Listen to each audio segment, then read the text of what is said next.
Salutations à tous une fois de plus, c'est toujours le frère Jacques, toujours par la manifestation de la grâce de l'Oba, par l'enseignement, la thèse ou la sang. Donc, une fois de plus, nous allons plonger dans l'exhortation, dans le message, ensuite aller dans le livre de Kalatan Dimsi, dans le code révélé de la Bible authentique qui n'est autre que Kalata Mbale. Donc, ici, dans ce livre-là, nous allons aller dans le livre de Bialaba Mounia qui symbolise les proverbes, bien encore c'est symbolise dans la profondeur, c'est la sagesse. Vous voyez, la sagesse, parce que lorsque des puissants hommes de Loba, comme Monmon, vous avez appelé dans les livres classiques sous le nom de Salmon, ou bien encore d'autres patriarches qui ont rédigé des proverbes, ils manifestaient une sagesse. Vous voyez, et la sagesse là, ça n'émane pas d'eux, ça émane du grand temps des sauges. Voilà pourquoi ici, ce livre-là de Bernard Babounia symbolise la sagesse avec S majuscule. Nous allons lire le chapitre 30 pour cela. Et dans le chapitre 30 ici, le titre qui a été manifesté ici dans Kalatandimsi ou dans Kalatambal, tout simplement, c'est, non, dans Kalatandimsi, on va dire, parole de Wono. Oui, parole de Wono parce que nous sommes dans Kalatandimsi actuellement, donc parole de Wono. Et dans le chapitre 30, verset 1, voilà ce que ce patriarche-là va dire ici. Donc, il se présente, vous voyez. Moi, Wono, fils de Sangui le sage, connu. Ouais. Donc, il donne déjà son origine. Il dit, moi, Wono, fils de Sangui le sage, connu. Le sage connu. Donc, c'est comme ça que les patriarches dans les temps jadis, ils se présentaient. Ils donnent son origine, ils donnent la source d'où il vient. En cela, par son nom, par la racine par laquelle il se manifeste, donc par celui qui vient, tu peux connaître le fils de. Il donne déjà son nom, il dit, je suis le fils de, du sage connu. Vous voyez, Sangui, donc même le nom de son père, le nom de son père, c'est Sangui. Vous voyez, donc moi, mon nom, fils de Sangui, le sage connu virgule, voici ma prière. Donc, il va présenter ce qu'il a dit en prière à Loba. Voici ma prière à Loba et mes réponses à mes deux compagnons, Bissor et Mina. Point. Moi, Wana, je vécu à l'époque du roi Monmon. Ouais. Donc, il dit qu'il était un contemporain de Monmon. Comme on l'a dit tantôt, Monmon, dans les Bibles classiques, ils ont essayé de trafiquer son nom. Les Bibles classiques actuelles, ils ont essayé de trafiquer son nom. Ils l'ont appelé Salmon. Mais son vrai nom, c'est Monmon, qui veut dire le doux. Donc, ce patriarche ici, Wana, il dit qu'il va adresser cette prière à Loba, unique créateur. Vous voyez, donc Loba, unique créateur, vrai et véritable.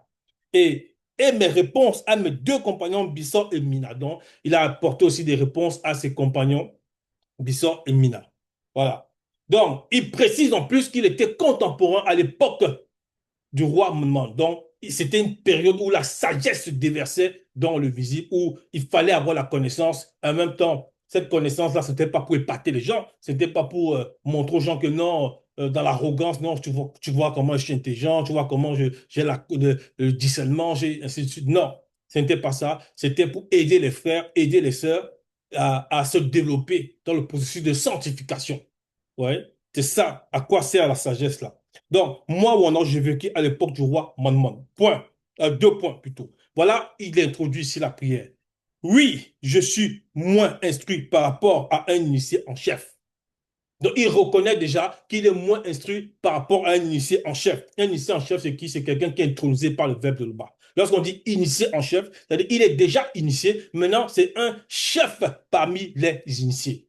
D'où le mot initié, le groupe de mots initié en chef. Donc, il est initié, mais maintenant, c'est un chef parmi les initiés. Et on sait que ce n'est pas n'importe qui peut devenir chef parmi les initiés, parce qu'un initié, déjà, face à un non-initié, vous voyez, c'est-à-dire il n'y a même pas photo. Bon, comme dans le terme qu'ils utilisent dans cette époque, un initié, c'est quelqu'un qui est soumis de l'Oba, qui a en réalité le Moudi Moussangui.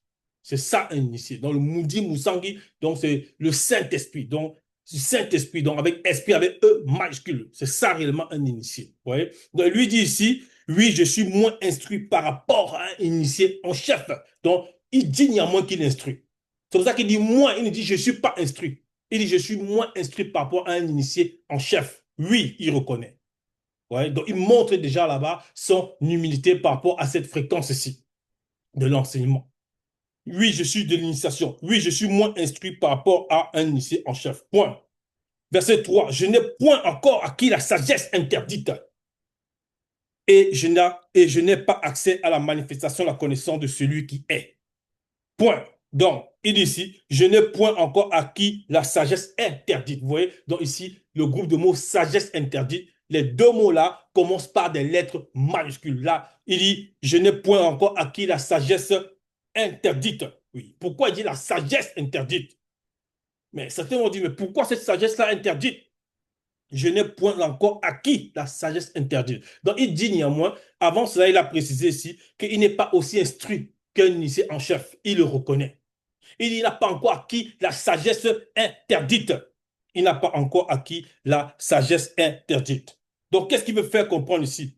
Dans la suite, il dit du verset, et je n'ai pas accès, et je n'ai pas accès à la manifestation de la connaissance de celui qui est. Et je n'ai pas accès à la manifestation, vous voyez, de la connaissance. Donc ici, la connaissance avec C majuscule de celui qui est. Je n'ai pas accès à la manifestation de la connaissance de celui qui est. Pourquoi? Parce que l'Oba est unique créateur. Il vit inexplicablement au-delà de tout ce que la personne, c'est-à-dire la créature, ne peut concevoir et ne peut même pas concevoir. Donc, il est au-delà de l'existence. Il est au-delà, on va dire, de la réalité de l'existence. Il est au-delà de la non-existence. Il est au-delà du grand tout. C'était au-delà de tout ce qu'on ne peut concevoir ou imaginer, et même de ce qu'on ne peut concevoir ou bien qu'on ne peut imaginer. Vous voyez? Voilà pourquoi il dit ici, donc, il parle de la manifestation de la connaissance. Non pas dans les fausses Bibles classiques, ils vont dire non, la connaissance, Jéhovah, il y avait, bref, les démons qu'ils adorent dans ces Bibles-là, Jéhovah, il y avait, peu importe les noms qu'ils vont donner, c'est un démon dont les gens relatent dans ces livres-là, les Bibles classiques, ce sont des démons, vous voyez, qui ont porté des noms au fil des années, au fil des âges, dans les temps, dans les siècles. Ils ont porté ces faux noms-là. Mais si vous voulez connaître véritablement les noms de ces démons-là, je vous exhorte à commander le livre de la démonologie. Allez sur les éditions Zoulasan, vous pouvez les avoir. Donc, ici, on nous fait comprendre que je n'ai point encore acquis la sagesse interdite. Et je n'ai pas accès à la manifestation, à la connaissance de celui qui est. Donc, il parle de la sagesse interdite. Pourquoi la sagesse interdite? Parce que la sagesse interdite, elle est interdite déjà pour qui? Donc, sagesse, là, ça avec S majuscule, et il dit interdite. Pourquoi? Parce que quelqu'un peut écouter la parole. Donc, elle est déjà interdite déjà pour celui, entre guillemets, qui n'a pas droit à cela. Ouais? Donc, on dit interdiction, ça veut dire que elle est interdite. Il dit la sagesse interdite. Donc, maintenant, elle est interdite pour qui? Parce qu'il y a néanmoins ceux qui ont accès à cette sagesse-là. Et maintenant, tout dépend du degré. Maintenant, par qui la personne, premièrement, qui peut avoir accès à quelqu'un qui soumet le verbe de l'OBA, automatiquement. Maintenant, il ne suffit pas de soumettre le verbe de l'OBA, il faut être soumis et mettre en pratique. Maintenant, il y a degré et degré. Parce que lui, là, il dit bien, je n'ai point encore acquis, je n'ai point, dans l'instant où il parle, il n'a pas encore acquis la sagesse interdite. Avec S majuscule. Ouais. Ça veut dire qu'il y a des connaissances que l'homme qui est soumis au verbe de l'OBA peut recevoir maintenant, mais il n'est pas capable de recevoir une autre forme de connaissance. Il n'est pas capable de recevoir d'autres formes de connaissances. Quoique, c'est-à-dire le verbe nous donne à la personne son verbe en fonction de ce que lui, il peut supporter. C'est comme ça. Je n'ai point encore acquis la sagesse interdite et je n'ai pas accès à la manifestation de la connaissance de celui qui est. Celui qui est ici, le S, c'est avec un E majuscule. Celui qui est, vous voyez. Et derrière le L là, c'est une autre fréquence. Parce que l'eau va au-delà de tout ce qu'on peut concevoir, imaginer. Et on nous a révélé c'est quoi le est avec E, S, E majuscule, ST. C'est derrière le L là, c'est une entité aussi. C'est aussi une entité. Mais on va plonger par rapport à la référence dans le livre de Bellet, donc Bellet chapitre 1, verset 18. Qui est Bellet? Bellet, c'est un autre puissant homme de l'Oba, un Moutopetamoudi, dont le prophète de la nation noire. Bellet, bon, les Bibles classiques, comme ils ont voulu trafiquer le nom de tous ces patriarches-là, les Bibles classiques, ils l'ont appelé Jérémie, mais son vrai nom, c'est Bellet. Donc, on va aller ici, dans le livre de Bellet, Bellet, chapitre 1, verset 18. Bellet, chapitre 1, verset 18. Voilà. Donc, dans Bellet 1, chapitre 18, qu'est-ce qu'il est dit? Moi, Bellet, je répondis, deux points. Il répondit à qui? Parce que Bellet, comme on l'a dit, c'est un moutopéta maudit. Donc, et il a, c'est-à-dire c'est celui qui parle de la part du maudit et pour le maudit. Donc, c'est un prophète des nations noires. Moi, Bellet, je répondis, deux points. Hélas, Mouta te dit, tu connais toi-même. Donc, il s'adresse ici à Mouta te dit, l'entité qui guide et introduit les initiés. Que je n'ai point pénétré la connaissance interdite. Il dit, je n'ai point pénétré la connaissance interdite. Donc, pénétrer, si ça veut dire recevoir l'initiation, maîtriser certaines choses dans cette fréquence-là. Je n'ai point pénétré la connaissance interdite pour pouvoir parler ouvertement face aux blancs, virgule, aux sang mêlés, métis, aux docteurs corrompus de la loi, aux faux prophètes, aux sorciers et tous ceux qui aiment et pratiquent l'antivérité car je suis jeune. Point. Donc ici, Bel est lui-même, ce puissant prophète-là. À ce moment, il parle ici à Moutat et dit, selon lui, il n'a pas encore une certaine connaissance, une certaine initiation par rapport à la connaissance interdite. C'est pour ça qu'il dit, je n'ai point pénétré la connaissance interdite pour pouvoir parler ouvertement. Donc, lui, ça dit, c'est pas que, ça dit, Moutat te dit, il envoie, mais il dit, Moutat te dit que je ne me sens pas encore dans cette connaissance, je ne maîtrise pas encore beaucoup de choses. Ouais. Parce qu'il sait qu'il y a un degré, il y a des degrés et degrés. Et pour lui, il se dit, pour aller parler à ces groupes de personnes qu'on a cités ici, il faut aussi cette connaissance-là. Mais plus tard, on comprend que Moutate dit l'a renforcé, Moutate dit lui a donné le courage, lui a donné la force, il lui a révélé encore d'autres choses par rapport à la notion de la connaissance interdite. Il faut comprendre que lorsque une entité s'adresse à toi, lorsque tu as dit à toi, bon, c'est pas tout le monde que l'entité s'adresse. Lorsqu'une entité s'adresse à une personne qui nous lève de l'OBA, on va dire comme ça, le simple fait qu'elle se manifeste, qu'elle parle à la personne, c'est déjà une initiation. Vous voyez? Mais maintenant, en fonction de ce que l'entité va dire à la personne, dans cette initiation-là, il y a des choses qu'elle peut lui révéler. Et d'autres choses qu'elle ne pourra pas donner, pas qu'elle ne pourra pas, qu'elle ne va pas donner à cette personne-là, mais qu'elle va donner à une autre personne parce que celle-là, l'autre personne est peut-être apte à recevoir cet enseignement. Ouais. Donc, dans la connaissance interdite, là, c'est pour ça qu'on dit interdit pour qui? Interdit pour qui? Vous voyez? Déjà, tout ce qui se passe dans le bas, ils ne vont pas recevoir cette connaissance que dans l'initiation comme ça. Il faut que la personne se soumette, elle demande pardon si c'est quelqu'un qui n'acceptait pas la parole, elle se soumette, elle demande pardon sincèrement et maintenant elle va prendre au fur et à mesure dans l'initiation, au fur et à mesure, donc c'est crescendo, c'est en progressant selon ce que le verbe permet. Il y a degré dans l'initiation, dans l'enseignement, dans la connaissance avec ces majuscules. Donc il y a connaissance et connaissance, connaissance et minuscules au fur et à mesure. Voilà ce que ça veut dire. Verset 4, on revient ici, bien là, chapitre 30, verset 4, il est dit, qui est monté dans le non visible et en est revenu. Point d'interrogation. Qui a manifesté le vent par la manifestation de sa volonté. Donc c'est toujours cet homme-là, ici, cet homme soumis de l'Oba, Wana, qui est en train de parler. Donc il a dit qu'il manifeste, il va expliquer, pas expliquer, il dit, il présente sa prière, voici ma prière à l'Oba.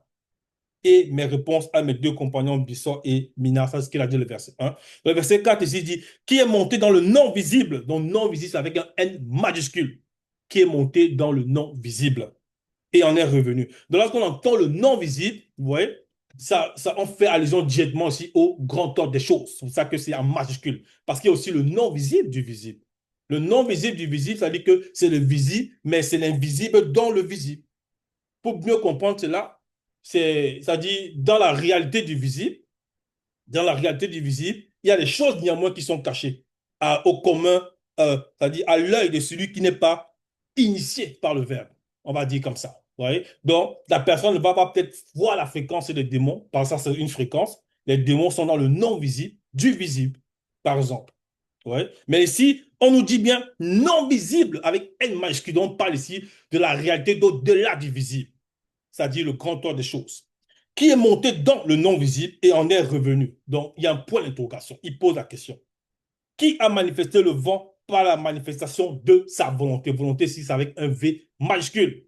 Donc, il est ici, par rapport à sa prière, il est dans une forme de, c'est-à-dire, il est dans une forme d'adoration dans sa prière. C'est pour ça qu'il dit qui, parce qu'il sait que tu étais au-delà de toute chose. Qui est monté dans le non visible, on relit, et en est revenu. C'est-à-dire, est-ce qu'un homme peut se lever de lui-même comme ça? Il se lève, il va dans le grand temps des choses, et il revient. Il y a un patriarche qui a connu dans sa vie, c'est-à-dire une grâce extraordinaire, qui a été transportée par le verbe, c'est-à-dire par les entités. Vous voyez? Par deux entités qui ont tiré son esprit. Donc, ce n'est pas l'esprit qui l'ont amené dans des fréquences très élevées, où il a pu visiter certaines réalités, mais c'était dans son esprit, c'était lui l'esprit et non le corps ou bien l'âme. C'était lui l'esprit. Il dit ici, qui est monté dans le non visible et en est revenu? C'est-à-dire, est-ce que la personne peut aller comme ça et dire, qui peut se lever et dire, je vais dans le non visible, quand les choses, je reviens? Non. Qui est monté dans le non visible et en est revenu? Qui a manifesté le vent par la de sa volonté? Mais c'est Tete, c'est Loba qui, par sa volonté, manifeste le vent. Ben, c'est lui qui crée par sa volonté, par son verbe. Verset 5. Qui a enveloppé les eaux, dont les eaux, c'est avec E majuscule, par la manifestation de sa puissance. Qui a enveloppé les eaux par la manifestation de sa puissance. Donc, c'est les eaux du début, de la création du visible. Parce que quand on dit les eaux ici, c'est les eaux du début à la création du visible, par la manifestation de sa puissance. Qui a établi les limites de la terre? Qui a établi les limites de la terre? Donc, tout ça, terre ici, c'est avec un T majuscule, donc c'est toujours à la création. Donc, tout ça, c'est avant la chute. Quel est son nom? Il demande le nom. Il dit, mais quelle est la personne qui écoute? Mais il est en train de prier. Ouais, mais ça dit dans sa prière ici, c'est un langage codé, c'est un langage initiatique qui est monté dans le non visible et en est revenu, qui a manifesté le vent par la manifestation de sa volonté, qui a enveloppé les eaux par la manifestation de sa puissance, donc puissance avec P majuscule, qui a établi les limites de la terre avec T majuscule par rapport à terre. Quel est son nom? Il y a toujours un point d'interrogation, nom avec N majuscule. Quel est le nom de ses deux fils aînés entre parenthèses, plutôt, toujours il y a un point d'interrogation. Dis-le moi si tu le sais. Point. Toutes les promesses du verbe de l'Oba, c'est le verset 6 ici, sont dignes de confiance. Donc, lorsqu'on l'a dit dans le verset 5, il dit dis-le-moi si tu le sais. On sait que tout ça, il fait allusion à l'Oba. C'est l'Oba qui a tout créé dans sa volonté selon son verbe, pas son verbe, selon la vérité. Pas son verbe, selon la vérité. Oui. Maintenant, il ne faut pas dire que oui, parce que certains dit oui, mais le mal existe, c'est l'Oba qui a créé le mal. Non, il faut faire attention. Il ne faut pas tout confondre. Pas qu'on dit selon la vérité. Selon la vérité. Parce que Satan, le Moudima Bobé, donc, ce que les hommes appellent Satan, le Moudima Bobé, donc le mauvais esprit, beaucoup l'appellent Satan, ainsi de suite. C'est, on va dire, à la base, il y a un chérubin que l'Oba crée, un chérubin qui est parfait en beauté. Chérubin oint. Vous voyez, on dit, c'est pour ça qu'on l'appelle chérubin jadis point, qui était oint dans sa première conscience. Et il a chuté. Donc, lorsque il chute, c'est-à-dire que cette chose, en fait, dans l'initiation, il chute. Et lorsqu'il chute, il devient Satan. Parce que c'est le libre arbitre qui utilise son libre arbitre. La première conscience, maintenant, rejette la seconde conscience. Vous voyez? Mais ça, c'est pour ceux qui veulent mieux comprendre. Je vous exhorte à venir sur les lives des Oulassans. Ou bien aller sur la chaîne YouTube, vous allez voir cet enseignement là-dessus. Donc, il chute volontairement. Il accepte ce qu'il est et il devient maintenant Satan. Il devient maintenant Satan. Donc, la deuxième conscience, Satan. Blah! Donc, le péché, la révolte, ainsi de suite, la désobéissance. Donc, ça qu'il ne faut pas tout confondre. Donc, verset 6, toutes les promesses du verbe de l'Oba sont dignes de confiance. Son verbe est un bouclier pour qui lui demande protection. Toutes les promesses du verbe de l'Oba sont dignes de confiance. Voilà. Est-ce que le verbe de l'Oba promet, peu importe les tribulations que d'autres vont penser, non, il y aura des tribulations, il y aura ceci, peu importe ceux qui vont venir te dire, non, voilà, telle chose va arriver. Si le verbe te promet ça, si le verbe nous promet ça, cette chose-là va se manifester. Toutes les promesses du verbe de l'Oba sont dignes de confiance. Point. Son verbe est un bouclier pour qui? Pour qui lui demande protection. Donc, lui ici avec M majuscule en parlant du verbe de l'Oba. Donc, le verbe de l'Oba est le bouclier pour la personne qui a demandé au verbe la protection. Mais demander, on demande comment? C'est pour ça que Joe Kissabe, le véritable Christ qui est noir, parce que la spiritualité, c'est une question de race, il disait ici que les personnes prient, elles demandent, elles ne reçoivent pas parce qu'elles demandent mal. Oui, parce qu'elles demandent mal. Donc, il faut prier et il faut savoir demander.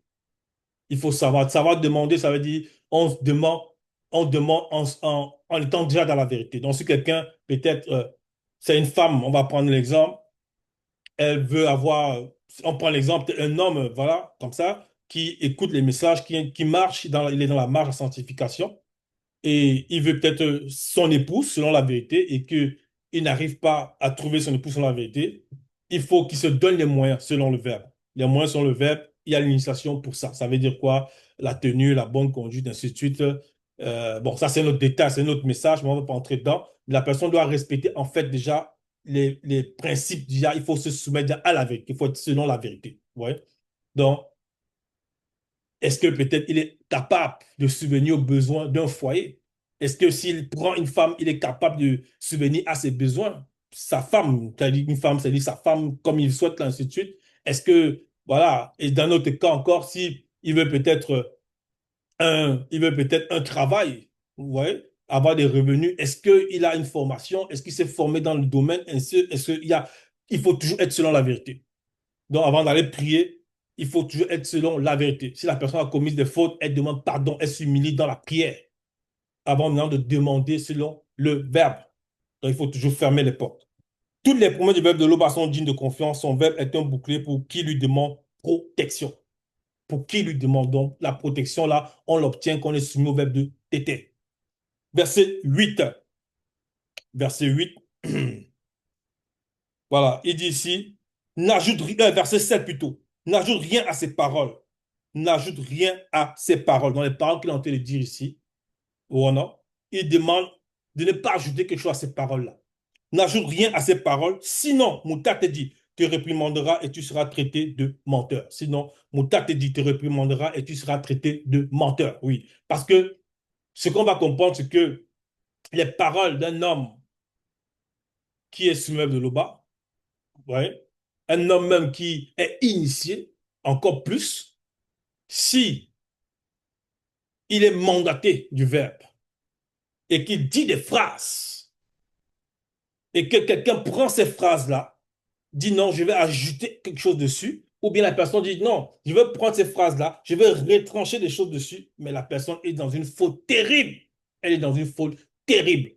On va voir un exemple ici. On va aller dans le livre de Bel toujours. Voilà le patriarche. Bel dont on a parlé tout à l'heure. Dans Bel chapitre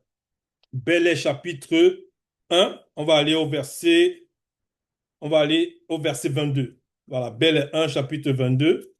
Toujours à la suite de son envoi par Moutatedi. Donc, lorsqu'il était envoyé par Moutatedi, qu'est-ce qu'il est dit ici?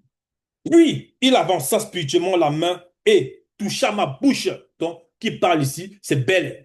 Donc, il dit que Moutat te dit. Puis, il est en majuscule, il avança. Donc, Moutat te dit avança spirituellement la main et toucha ma bouche et me dit deux points. C'est par ta bouche que le verbe tété s'exprimera. Vous voyez? Donc, le fait de toucher sa bouche là, Bel était à pur, hein, mais c'est une forme de consacration. On consacre encore. Ouais, c'est par ta bouche que le verbe de tété s'exprimera. Verset 23, mon tatédi me dit encore deux points. Vois par ces paroles non, par ces paroles du verbe plutôt, vois par ces paroles du verbe que j'ai mises dans ta bouche aujourd'hui, tété te donne autorité par moi sur les non-initiés, les blancs et les sans-mêlés. Entre parenthèses, métis et le royaume du déchu, virgule, pour arracher et renverser leur influence du milieu des nations, des peuples noirs, virgule, pour bâtir et planter. Point. Ça veut dire que les paroles de cet homme de Loba, de Bel, à l'instant où Mouta te dit, a touché sa bouche, il lui donne la révélation derrière les paroles, que les phrases maintenant qui vont sortir de toi, Bel. Il dit, j'ai mis dans ta bouche aujourd'hui, voir par ces paroles du verbe, du verbe que j'ai mis dans ta bouche aujourd'hui, Tété te donne autorité.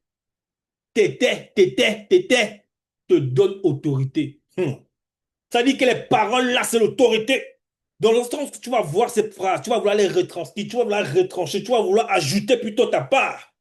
Ça dit que tu veux retirer l'autorité, tu veux modifier l'autorité, tu veux changer l'autorité que cet homme-là de l'Oba a reçu par rapport au mandat à travers Mouta te dit. Et il dit en plus, l'autorité sur les non-initiés, les blancs et les sans-mêlés et le royaume du déchu. C'est-à-dire même l'autorité sur le monde occulte. Tu veux changer ça. Si un rouleau par ce patriarche a été écrit par le verbe, c'est-à-dire qu'il a reçu le mandat par le verbe, ouais, il écrit des phrases, il est présent. Quelqu'un vient demain, comme beaucoup ont voulu faire, dans les temps passés, ils ont voulu transcrire c'est-à-dire l'histoire des patriarches, changer les noms, changer les couleurs de ces patriarches-là, changer le livre, ainsi de suite. Ouais. Qu'est-ce qu'il dit ici, Mouta te dit? Il dit bien que c'est pour l'autorité sur le monde occulte, sur les blancs, les sans-mêlés et aussi sur les noirs non initiés. Donc, que ces paroles sont données pour renverser l'influence du monde occulte. Donc, quelqu'un vient, il dit non, moi je vais changer ça, je vais ajouter ici telle phrase, je vais retirer là-bas. Ça veut dire qu'il veut aller contre la loi, il va aller contre l'autorité pour la domination. du verbe. Donc, il va aller contre l'autorité que le verbe va manifester la domination par rapport à la parole. Cet homme-là veut changer ces choses-là, il veut changer cet ordre-là. C'est pour ça qu'ici, quand on remet dans le chapitre 30 de Bialabamounia, verset 7, n'ajoute rien à ses paroles. Point. Sinon, vous voyez, donc ici, il est en train de dire ce qui va se passer. Mon Dieu te réprimandera et tu seras traité de menteur. Point. Donc, on va réprimander la personne qui manifeste, c'est-à-dire qui veut ajouter des paroles à ce qui a été dit par le mandaté de Loba. Verset 8. Loba, mon souverain, je te demande deux faveurs, virgule, accorde-les-moi, je te prie, virgule, jusqu'à la fin de mon existence dans le visible. Donc, ce patriarche-là, dans son échange, dans sa conversation ici, avec Tété, il dit, Loba, mon souverain, je te demande deux faveurs. Il demande deux faveurs. Certains vont dire non, je veux 1000 faveurs, je veux 50 faveurs. Ça c'est les non-initiés qui parlent ainsi. Quelqu'un va faire une prière pendant 100, c'est-à-dire pendant, on va dire, pendant 30 minutes, 90 minutes, il fait que prier, prier. Et la prière, c'est quoi? Elle n'est pas consciente. Il se répète, il récite, il prie, il récite, il récite. Il se répète dans la même prière. Il va revenir trois fois sur le point qu'il a dit. Il va répéter, répéter, répéter. Non. Ça, ce n'est pas la prière consciente. Il faut prier consciemment. C'est des têtes qui finissent par hors de toutes les réalités.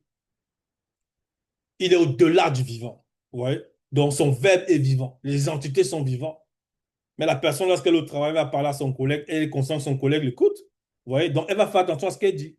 Donc, ici, là, lui, il est conscient dans sa prière. Accorde-les-moi, je te prie, jusqu'à la fin de mon existence dans le visible. Donc, il a demandé deux faveurs. Et on va les voir ici, verset 9. Éloigne de moi mots et mensonges, virgule, et ne me laisse pas devenir trop pauvre ou trop riche. Donne-moi juste ce dont j'ai besoin pour vivre. Point. Donc, il dit ici que tes termes sans sa volonté éloignent les mots et le mensonge. Les mots, c'est le pluriel ici des malheurs, le mal, vous voyez, et les mensonges. Parce qu'il ne veut rien avoir à faire aux mensonges. Il veut demeurer dans la vérité. Mais il sait que par la vérité, il est dans le chemin de la justice en même temps. Oui. Et c'est le chemin de la vérité qui conduit à la vie. Lorsqu'on traverse le chemin de la vérité, on accède à longueur la mouda dans la vie éternelle. Et ne me laisse pas devenir trop pauvre ou trop riche, parce qu'il sait que dans le plan visible, néanmoins, il y a des attaques qui peuvent venir du monde occulte.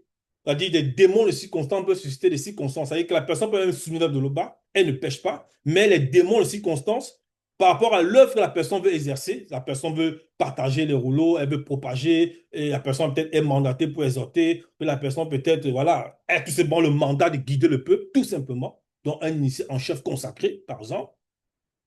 Il dit ici, ne me laisse pas devenir trop pauvre ou trop riche. Parce que lui, selon sa conscience, lui, ou non, selon sa conscience, il ne doit pas être très pauvre ou trop riche. Et il sait parce que s'il est trop pauvre, il aura des difficultés à œuvrer. Parce qu'il aura peut-être besoin de manger, il aura tous les soucis de nourriture, il faut qu'il sorte plutôt pour chercher la nourriture, et ainsi de suite. Il ne va pas se consacrer vraiment à l'œuvre. Et s'il est maintenant trop riche aussi, il sait qu'il y a les tentations. Parce que la richesse, quand quelqu'un est excessivement riche, si la personne n'est pas très forte aussi dans la conscience spirituelle, elle peut faire n'importe quoi. Elle peut facilement déraper et commencer à adorer des fausses divinités et carrément même penser au verbe de Loba. À se dire qu'avec mon argent, comme certains font, avec l'argent, ils croient qu'ils peuvent tout acheter. Ils peuvent acheter des femmes, ils peuvent acheter, je sais pas, peu importe. Certains le disent dans le monde, non, avec l'argent, je peux tout acheter, je peux tout acheter. Mais non, tu ne peux pas acheter la vie. Ouais. Donc c'est ça, toi qui dis, ne veux pas tomber dans ces pièges-là. Donne-moi juste ce dont j'ai besoin pour vivre. Verset 10, si je possède trop, je risque de trahir en disant à quoi le verbe sert-il? Vous voyez? C'est ça exactement. Si je possède trop, je risque de trahir en disant, il dit trahir qui? Il trahir les reconnaissances du verbe de Loba. Je risque de trahir à quoi le verbe de Loba sert-il?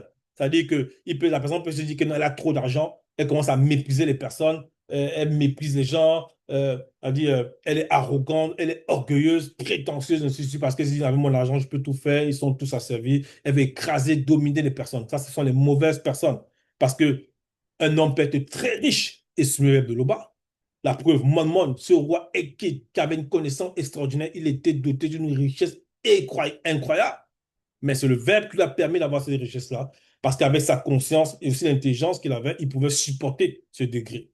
Vous voyez? Donc tout dépend. Les choses vont toujours en ordre selon le verbe de Loba. À quoi le verbe de Loba sert-il? Si j'ai trop peu, je risque de voler, vous voyez, et de déshonorer ainsi la loi du verbe de Loba. Point. Donc, lui l'a dit ici, c'est ça qu'il veut. Il veut être éloigné du mal et des mensonges, et il veut pas être aussi très riche ou bien très pauvre. Donc, sans ces faveurs qu'il a demandé à Tété. Donc, c'est toujours, vous voyez, toujours pour l'avancée spirituelle, pour la sanctification.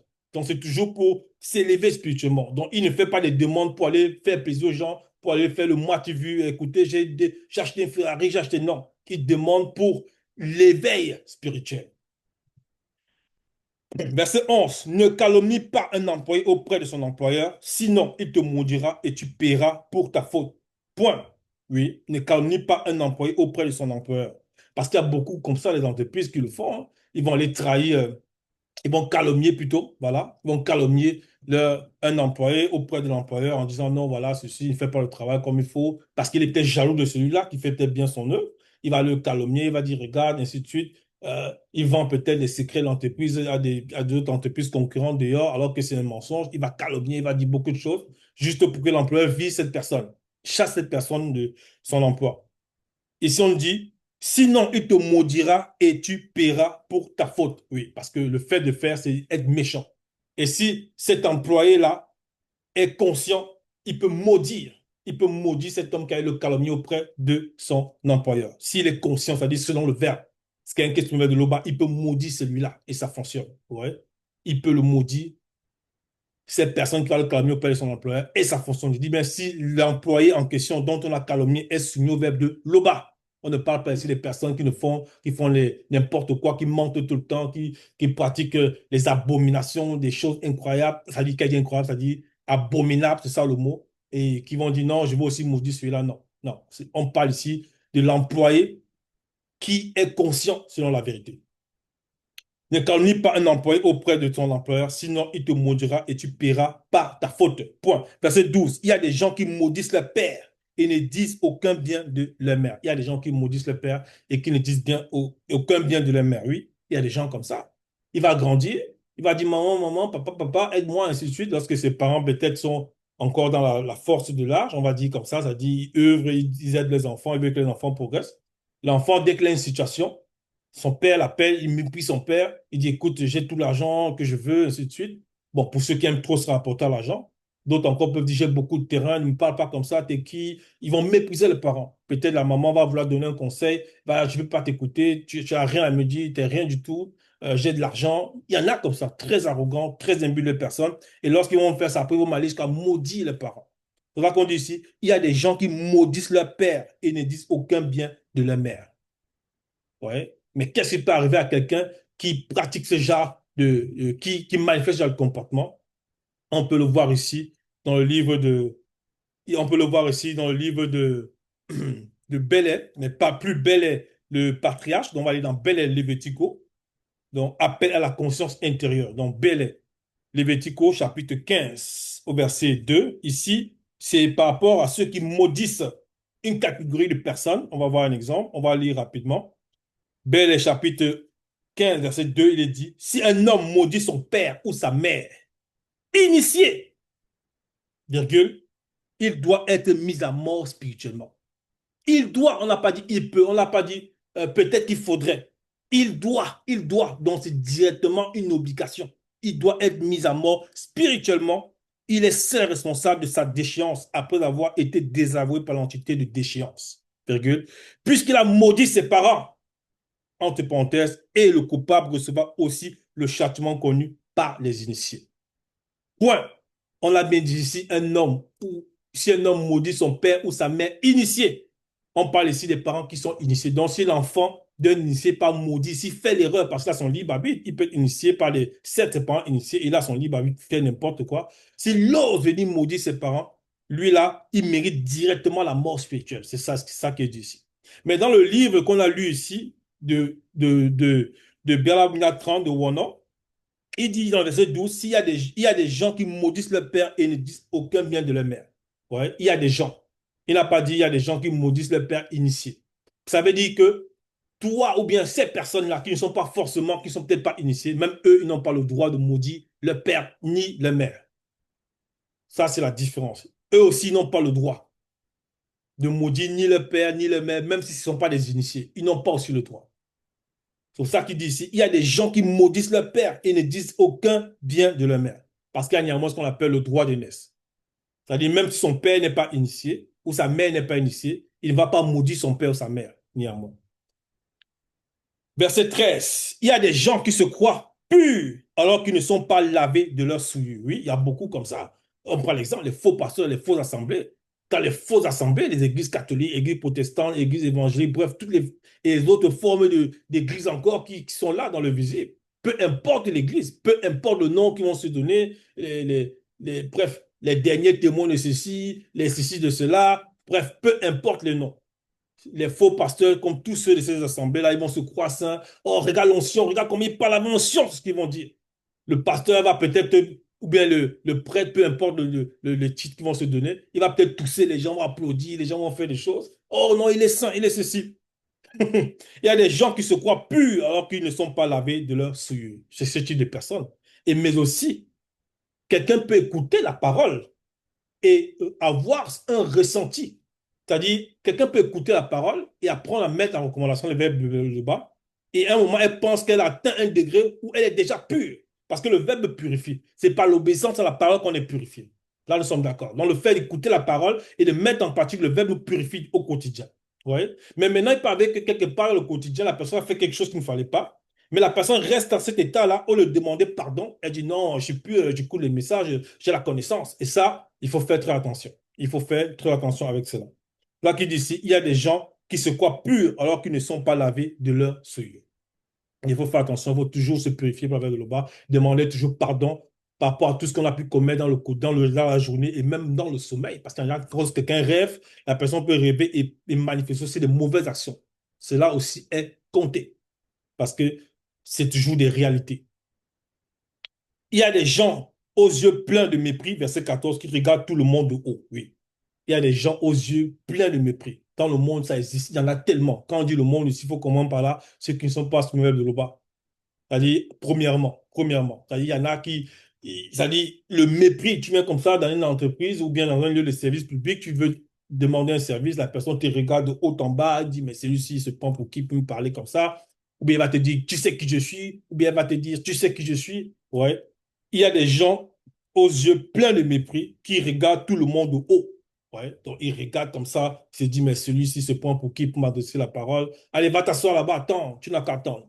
Bien encore des personnes qui vont se dire qu'ils ont les moyens financiers, ben, certainement ceux qui sont dans des positions, peu importe, ils peuvent dire qu'ils sont des juges corrompus, ouais. Ou bien encore, ils sont des, voilà, peu importe la position qu'ils peuvent avoir, non, des hommes politiques vont dire, ah, celui-là, ceux-là, je les écrase, ils m'énervent, j'ai fait ceci, je les écrase. Donc, il y a des gens aux yeux pleins de mépris qui regardent tout le monde de haut. Maintenant, ça là, ça ne doit pas arriver à quelqu'un qui écoute la parole. Et si quelqu'un ressent déjà ça, que il parle à son frère ou à sa sœur, selon le verbe qui est dans la parole comme lui, mais avec beaucoup de dédain, ce n'est pas bon. Ce n'est pas bon. Il faut qu'il sache que le verbe de le bas pointe ça du doigt. Donc, il faut qu'il demande pardon pour cela. Donc, il faut respecter aussi son frère ou sa sœur selon le verbe. Quand on dit son frère ou sa sœur, c'est des personnes qui écoutent la parole, c'est selon le verbe. Verset 15, il y a des gens qui sont possédés par des démons vampires. Ils sont prêts à retrancher les malheurs de la terre, les pauvres du milieu des hommes. Point. Il y a des gens qui sont possédés par des démons vampires. Oui, il y a des gens qui sont possédés par les démons vampires.